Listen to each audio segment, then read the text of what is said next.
തെരഞ്ഞെടുപ്പിൽ ജയിക്കുന്നതിന് മുൻപ് കീറി ചവറ്റുകുട്ടയിലിടുമെന്ന് പറഞ്ഞ അധികാരത്തിൽ വന്നാൽ അറബിക്കടലിൽ ഒഴുക്കിക്കളയുമെന്ന് പറഞ്ഞ PM ശ്രീ VD സതീശൻ സർക്കാർ നടപ്പാക്കാൻ തീരുമാനിച്ചിരിക്കുന്നു. എന്താണ് കാരണം? ഒപ്പിട്ടതുകൊണ്ട് പിൻവാങ്ങാൻ കഴിയില്ല എന്നതാണ് വാദം. ആ വാദം വസ്തുതയ്ക്ക് നിരക്കുന്നതാണോ? ഇന്നത്തെ പ്രൈം സ്റ്റോറി അറബിക്കടൽ വറ്റിയോ? നോക്കൂ, പ്രതിപക്ഷത്തിരുന്നപ്പോൾ PM ശ്രീയെ കുറിച്ച് പറയാൻ UDF-ന് 100 നാവായിരുന്നു. വിദ്യാഭ്യാസം RSS-ന് അടിയറവ് വെച്ചു. CPM BJP ഡീൽ, അങ്ങനെ വിമർശന ശരങ്ങൾ ഉയർത്തിയ വിഷയം. അധികാരത്തിൽ വന്നാൽ അറബിക്കടലിൽ കളയുമെന്ന് പറഞ്ഞത് ഷാജി സാഹിബാണ്. 102 സീറ്റുമായി വന്നപ്പോൾ അറബിക്കടലിൽ കളയുന്നില്ല എന്ന് മാത്രമല്ല, തുടരാനാണ് തീരുമാനം. അതെ, PM ശ്രീയുമായി കേരളം മുന്നോട്ട് പോകും. ഒപ്പിട്ടതുകൊണ്ട് പിന്മാറാൻ കഴിയില്ല എന്നതാണ് സർക്കാർ വാദം. മുഖ്യമന്ത്രി മുതൽ വിദ്യാഭ്യാസ മന്ത്രി വരെ പറയുന്ന വാദം. അല്ല, നമ്മളിപ്പോൾ നിർബന്ധിതരായിരിക്കുകയാണ്. നമ്മൾ ഗവൺമെന്റ് സൈൻ ചെയ്തു പണം വാങ്ങിച്ചു കഴിഞ്ഞു. ഇപ്പോൾ PM ശ്രീ പദ്ധതിയിൽ സംസ്ഥാന സർക്കാർ അംഗമാണ്. ഈ കേരള എഗ്രിമെന്റ് ഒപ്പുവെച്ചു. അതിന്റെ ഭാഗമായി പണം വാങ്ങിച്ചു. അതിന്റെ ഭാഗമായിട്ടാണ് നമ്മൾ നിൽക്കുന്നത്. UDF യോഗം ചേർന്ന് ഇന്നാണ് ഈ തീരുമാനമെടുത്തത്. പക്ഷേ ഇപ്പോൾ കേട്ട ആ പ്രതികരണം, VD സതീശന്റെ പ്രതികരണം അതിനു മുൻപുള്ളതാണ്. ലേറ്റസ്റ്റ് ആയി പറഞ്ഞത് UDF കൺവീനർ അടൂർ പ്രകാശ്. അത് പിന്മാറാൻ പറ്റില്ലല്ലോ. അതെ, കേന്ദ്ര ഗവൺമെന്റുമായി ബന്ധപ്പെട്ടുകൊണ്ട് ഒരു MOU സൈൻ ചെയ്തതിന് ശേഷം, അതല്ലെങ്കിൽ അന്ന് സൈൻ ചെയ്യാൻ പോകരുത്. അന്നത്തെ വിദ്യാഭ്യാസ വകുപ്പ് മന്ത്രി എന്നുള്ള നിലയിലും അന്നത്തെ ഗവൺമെൻറ് എന്നുള്ള നിലയിലും LDF ഗവൺമെൻറ് കൊടുത്ത നിർദ്ദേശം അനുസരിച്ചാണ് അന്നത്തെ വിദ്യാഭ്യാസ സെക്രട്ടറി ഈ MOU ഒപ്പിട്ടത്. അത് നടപ്പാക്കുക. അത് കേന്ദ്ര ഗവൺമെൻറ്റിൽ നിന്നും ലഭ്യമാകുന്ന ഫണ്ട് എവിടെയൊക്കെ വിനിയോഗിക്കണം എന്നതിനെക്കുറിച്ച്. ഇനി യോഗം ചേരുന്നതിന് മുൻപ് തലയൂരാൻ വേണ്ടി ഇന്നലെ പാർലമെന്റിൽ UDF-ന്റെ MP ജബി മേത്തർ ഒരു ചോദ്യം ചോദിച്ചു രാജ്യസഭയിൽ. കേരളം PM ശ്രീയിൽ ഒപ്പിട്ട് പണം വല്ലതും വാങ്ങിയോ എന്ന്. ഈ കാണുന്നതാണ് ജബി മേത്തറിന്റെ ചോദ്യം. എന്തൊക്കെയാണ് ജബി മേത്തർ ചോദിച്ചത്? ഏതൊക്കെ സംസ്ഥാനങ്ങളിൽ എത്ര സ്കൂളുകളിൽ PM ശ്രീ നടപ്പാക്കി? 2, PM ശ്രീ പദ്ധതി പറഞ്ഞ കാലയളവിൽ നിന്ന് നീട്ടാൻ കേന്ദ്ര സർക്കാർ ആലോചിക്കുന്നുണ്ടോ? 3, PM ശ്രീ നടപ്പിലാക്കുന്നതുമായി ബന്ധപ്പെട്ട് ഏതെങ്കിലും കേന്ദ്രാവിഷ്കൃത പദ്ധതികളുടെ ഫണ്ട് പിടിച്ചുവെച്ചിട്ടുണ്ടോ?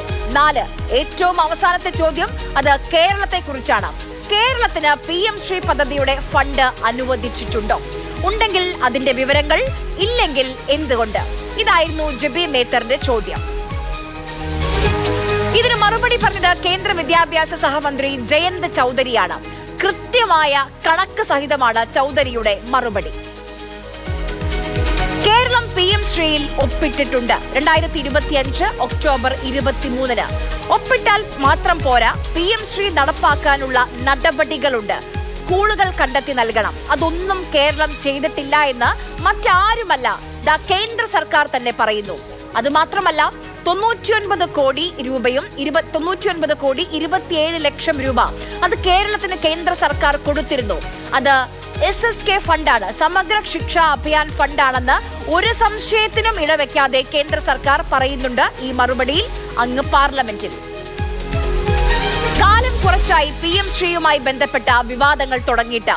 വ്യക്തത വരേണ്ട കാലം ശരിക്കും അതിക്രമിച്ചു. ഈ മറുപടിയോടെ അത് വരേണ്ടതാണ്. ആരാണ് ഒപ്പിട്ടത്? അത് LDF സർക്കാരാണ്. അന്ന് വിദ്യാഭ്യാസ മന്ത്രി V ശിവൻകുട്ടിയാണ്. ഇനി അടുത്ത ചോദ്യം, PM ശ്രീ പദ്ധതിയുടെ 1 രൂപയെങ്കിലും കേരളം വാങ്ങിയിട്ടുണ്ടോ? ഇല്ല. വാങ്ങിയ തുക മുഴുവൻ സമഗ്ര ശിക്ഷാ അഭിയാന്റെ ഫണ്ടാണ്, കേരളത്തിന് അർഹതപ്പെട്ട ഫണ്ട്. PM ശ്രീ നടപ്പാക്കാൻ അന്നത്തെ LDF സർക്കാർ ഏതെങ്കിലും സ്കൂൾ കണ്ടെത്തിയോ? ഉത്തരം ഇല്ല. നോക്കൂ, ഈ കാണുന്നത് PM ശ്രീ നടപ്പാക്കിയ സംസ്ഥാനങ്ങളുടെ പട്ടികയാണ്. കേന്ദ്ര സർക്കാർ പ്രസിദ്ധീകരിച്ച പട്ടിക കണ്ടോ? ഈ പട്ടികയിൽ 2 സംസ്ഥാനങ്ങൾക്ക് നേരെ മാത്രമാണ് 0 എന്ന് അടയാളപ്പെടുത്തിയിരിക്കുന്നത്. ഏതൊക്കെയാണ് ആ 2 സംസ്ഥാനങ്ങൾ? 1 കേരളം, 2 തമിഴ്നാട്. പശ്ചിമ ബംഗാളിന് നേരെയും 0 എന്നുണ്ടെങ്കിലും BJP സർക്കാർ അധികാരത്തിൽ വന്നതിനു ശേഷം അവർ PM ശ്രീ പദ്ധതിയിൽ ഒപ്പുവെച്ച് മുന്നോട്ട് പോകാൻ തീരുമാനിച്ചിട്ടുണ്ട്. ഇനി കേരളത്തിൽ PM ശ്രീ പദ്ധതി നടപ്പാക്കുന്നുണ്ടോ? ഉണ്ട്. 47 സ്കൂളുകളിൽ നടപ്പാക്കുന്നുണ്ട്. ആ 47 സ്കൂളുകളും കേന്ദ്ര സർക്കാരിന്റെ കീഴിൽ വരുന്ന നവോദയ കേന്ദ്ര വിദ്യാലയ സ്കൂളുകളിലാണ്. സർക്കാരുകൾ തുടർച്ചയാണ്, അത് വസ്തുതയാണ്. പക്ഷേ UDF സർക്കാർ ഇപ്പോൾ പറയുന്നത് പച്ചക്കള്ളമാണ്. നിയമപരമായി പോലും നമുക്ക് ആ MOUയിൽ നിന്ന് പിന്മാറാൻ കഴിയും. പറയുന്നത് മറ്റാരുമല്ല, മുൻ additional advocate general Ranjith Thampan. ആ മെമ്മോറണ്ടം ഓഫ് അണ്ടർസ്റ്റാൻഡിംഗ് എന്ന് പറഞ്ഞാൽ അത് ഒരു നിയമപരമായിട്ടുള്ള ഒരു തീരുമാനമല്ല, അതൊരു ഇൻ പ്രിൻസിപ്പിൾ തത്വത്തിൽ അംഗീകാരം മാത്രമേ ഉള്ളൂ. മന്ത്രിസഭ തീരുമാനിക്കത്തിടത്തോളം കാലം അതിന് യാതൊരു നിയമപ്രാബല്യവുമില്ല. അതുമാത്രമല്ല, ഭരണഘടനയുടെ അനുച്ഛേദം 299 അനുസരിച്ച് ഒരു സ്റ്റേറ്റ് ഗവൺമെൻറ്റിനോ അല്ലെങ്കിൽ യൂണിയൻ ഗവൺമെൻറ്റിനോ അവർക്ക് ബാധകമായ ഒരു തീരുമാനമെടുക്കണമെങ്കിൽ അത് ഗവർണറുടെയോ അല്ലെങ്കിൽ ഇന്ത്യൻ പ്രസിഡന്റിൻ്റെയോ പേരിൽ ഓതറൈസ് ആയിട്ടുള്ള അതിനായി ചുമതലപ്പെടുത്തിയ ഉദ്യോഗസ്ഥന് ഒപ്പിടണം. ഇപ്പോഴത്തെ MOU ഒരു വെള്ളക്കടലാസിൻ്റെ എന്തെങ്കിലും എഴുതിയതിൻ്റെ ഇഫക്റ്റേ ഉള്ളൂ, അല്ലാണ്ട് യാതൊരു നിയമപ്രാബല്യവും ഇല്ല.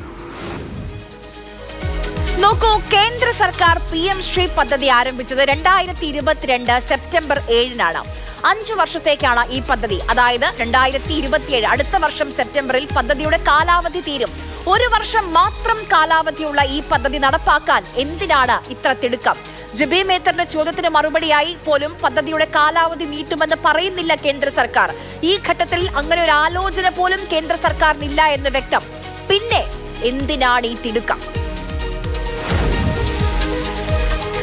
UDF സർക്കാർ യു-ടേൺ സർക്കാരാണെന്ന് ഇടയ്ക്ക് അപവാദം കേട്ടിരുന്നു. ഇനി നമുക്ക് ഉറപ്പിക്കാം അത് അപവാദമല്ല എന്ന്.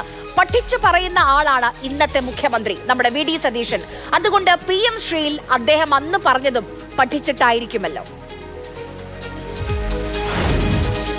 എല്ലാ വീരവാദം മുഴക്കലുകൾക്കും അവസാനം നിരുപാധികമായി PM ശ്രീ പദ്ധതിയിൽ സംസ്ഥാന സർക്കാർ ഒപ്പുവച്ചിരിക്കുകയാണ്.